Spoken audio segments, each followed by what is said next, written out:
book that got banned in prisons and what it did to me. I was 24 years old, broke, and getting walked over by everyone around me. My boss took credit for my work. My friends made decisions without me. I kept ending up on the losing side of situations I didn't even realize were competitions, and I had no idea why. Then someone slid a book across the table and said, "You need to read this, but don't tell anyone I gave it to you." It was The 48 Laws of Power by Robert Greene. I laughed. I'd seen it before. The bold red cover, the dramatic title. I assumed it was for wannabe villains and corporate sharks. I almost didn't open it. That would have been the most expensive mistake of my life. And what I got wrong the first time. Here's the thing nobody tells you. Most people read this book completely wrong, and it costs them everything. I was one of them. I read it cover to cover in 2 weeks, highlighted half of it, and closed it feeling like I'd wasted my time. The laws felt abstract. The historical stories felt distant. I couldn't connect any of it to my actual life. I put it on my shelf. Months passed.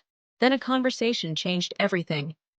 A mentor of mine, someone who'd built and lost and rebuilt a business from scratch, picked it up off my shelf, flipped through it, and said something I've never forgotten. The reason this book didn't work for you is because you were reading about other people instead of reading about yourself. That sentence cracked something open. The mirror. Nobody wants to look into Greene didn't write this book to create manipulators. He spent years studying the most powerful figures in human history. Napoleon, Queen Elizabeth, Machiavelli, Cardinal Richelieu. Not to glorify them, but to extract the patterns underneath their behavior. Patterns that don't just exist in history. Patterns that are playing out right now, in your office, your relationships, your family.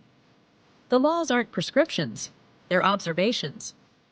And the reason they're uncomfortable is because the moment you truly understand them, you realize something devastating.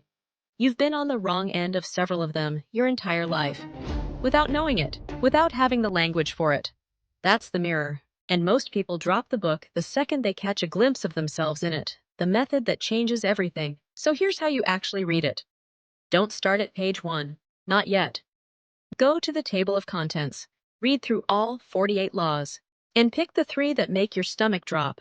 The ones that describe a situation you are living through right now. Dealing with someone who keeps putting you back in your place every time you start to rise. Law 1. Trying to build influence in a room that doesn't respect you yet? Law 5. Pouring everything into people who take you for granted and walk away? Law 44 will feel like it was written about your life specifically. Start there. Read with urgency because you have skin in the game.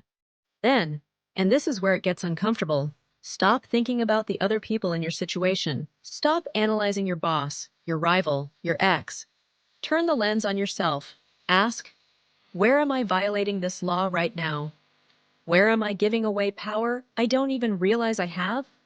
That question will hit differently than anything else in this video, because it forces you to stop being the victim of the story and start being the student, the part most readers skip.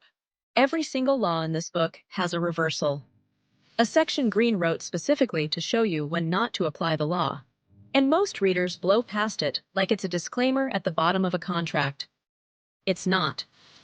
It's half the book. Because power isn't a formula. It's a reading of context, timing, and people. The same move that builds your reputation in one environment destroys it in another. The reversal sections teach you to think, not just to follow rules. And thinking is what separates the people who finish this book, changed from the people who finish it impressed, the scenes that teach what words can't. Once you've done that first targeted pass, go back to page 1 and read straight through. Now you're ready for the stories. Greene doesn't use historical figures as decoration. He uses them as evidence. Louis XIV engineering an entire court of dependency. P.T. Barnum manufacturing his own legend from nothing. Cesare Borgia consolidating power through a dinner that ended in massacre. These aren't ancient anecdotes. They're case studies in human nature. And human nature hasn't changed. Slow down on the stories. Visualize the room. Hear the conversation. Ask yourself what you would have done. And then watch how it unravels. Every single time, you'll learn something about the gap between what people believe they would do and what actually works. That gap is where wisdom lives. Write it down or lose it. Keep a notebook, just for this book. After each law, write one sentence, in your own words, capturing the principle. Then write one moment from your own life where that law was in play. One moment where you saw it, or failed to see it. You're not just reading anymore. You're building a personal field guide to power, written in your own experience. That's the version that stays with you. That's the version you'll actually use. The book that keeps aging with you. Come back to this book every year. I'm not being dramatic. The person you are at 25 will read a completely different book than the person you are at 35. Losses you haven't taken yet will make certain laws land with a weight they couldn't have before. Rooms you haven't entered yet will make other laws suddenly essential. The 48 Laws of Power has been banned in multiple U.S. prison systems. It's been carried by entrepreneurs, generals, musicians, and athletes. It has outlasted every trend in self-help because it isn't self-help. It's a study of human nature. And human nature is the one thing that never goes out of date. What this book actually gives you. I went back to that book 6 months after my mentor called me out. I read it differently. I asked harder questions.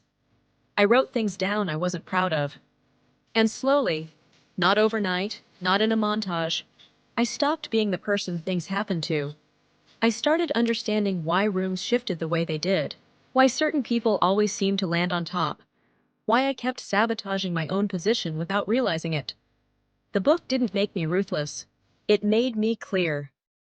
And clarity, in a world full of people operating on autopilot, is the most dangerous thing you can have. If you want more of this, books, ideas, and frameworks that rewire how you see the world, subscribe to Outlaw Wisdom. Every week we break down the most powerful thinking in literature, history, and human behavior. Not surface-level summaries, the real mechanics underneath, the stuff most people never slow down long enough to find. Hit subscribe, turn on notifications, and send this to someone who's had this book sitting on their shelf for years without opening it. It's time. See you in the next one.